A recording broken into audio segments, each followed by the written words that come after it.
Readings from the Liturgical Year by Dom Prosper Guéranger. September 8th, the Nativity of the Blessed Virgin Mary. Let us celebrate the Nativity of the Virgin Mary. Let us adore her Son, Christ our Lord. Such is the invitation addressed to us today by the Church. Let us hearken to her call. Let us enter into her overflowing joy. The bridegroom is at hand, for his throne is now set upon the earth.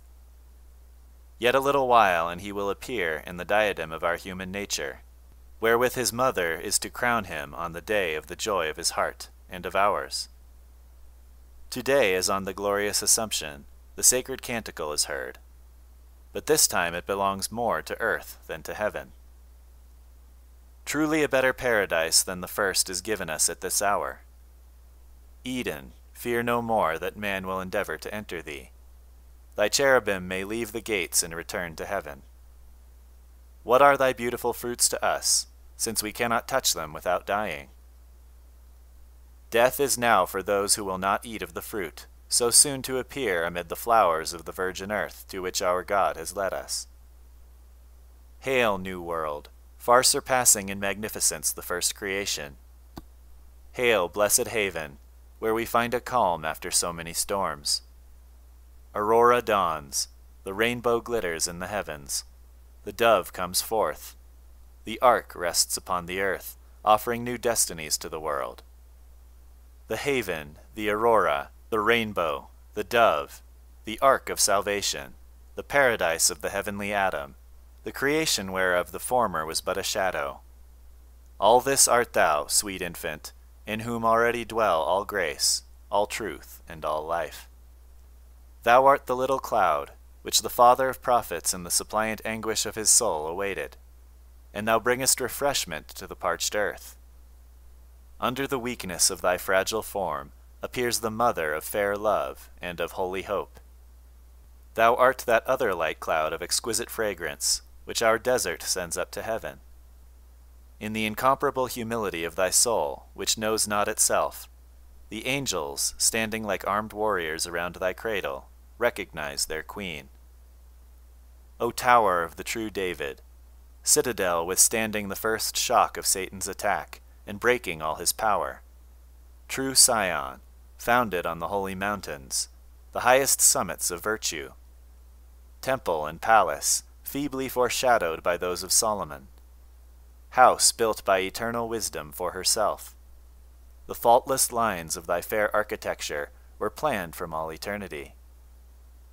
Together with Emmanuel, who predestined thee for his home of delights, thou art thyself, O blessed child, the crowning point of creation, the divine ideal fully realized on earth. Let us, then, understand the Church, when even on this day she proclaims thy divine maternity, and unites in her chants of praise the birth of Emmanuel and thine own. He who, being Son of God by essence, willed to be also Son of Man, had before all other designs decreed that he would have a mother. Such, consequently, was the primordial, absolute character of that title of mother, that in the eternal decree it was one with the very being of the chosen creature, the motive and cause of her existence, as well as the source of all her perfections, natural and supernatural. We too, then, must recognize thee as mother, even from thy very cradle, and must celebrate thy birthday by adoring thy Son, our Lord. Inasmuch as it embraces all the brethren of the man-God, thy blessed maternity sheds its rays upon all time, both before and after this happy day. God is our King before ages. He hath wrought salvation in the midst of the earth. The midst of the earth, says the abbot of Clairvaux, admirably represents Mary. Mary is the center of the universe, the ark of God, the cause of creation, the business of the ages. Towards her turn the inhabitants of heaven and the dwellers in the place of expiation, the men that have gone before us, and we that are now living, those who are to follow us, our children's children and their descendants. Those in heaven look to her to have their ranks filled up. Those in purgatory look for their deliverance. The men of the first ages, that they may be found faithful prophets, those who come after, that they may obtain eternal happiness. Mother of God, Queen of heaven, Sovereign of the world, all generations shall call thee blessed, for thou hast brought forth life and glory for all. In thee the angels ever find their joy, the just find grace, sinners pardon.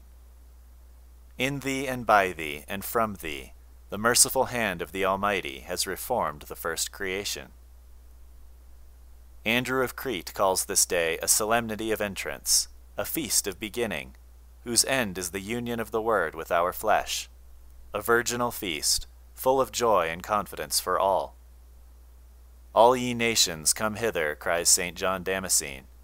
Come every race and every tongue, every age and every dignity. Let us joyfully celebrate the birthday of the world's gladness. It is the beginning of salvation, the origin of every feast, says St. Peter Damian. For behold, the mother of the bridegroom is born. With good reason does the whole world rejoice today, and the Church, beside herself, bids her choirs sing wedding songs. Not only do the doctors of East and West use similar language in the praise of Mary's birth, but moreover the Latin and Greek churches sing, each in its own tongue, the same beautiful formula, to close the office of the feast. Thy birth, O Virgin Mother of God, brought joy to the whole world. For out of thee arose the Son of Justice, Christ our God, who taking off the curse, hath bestowed blessing, and defeating death, hath given us life everlasting.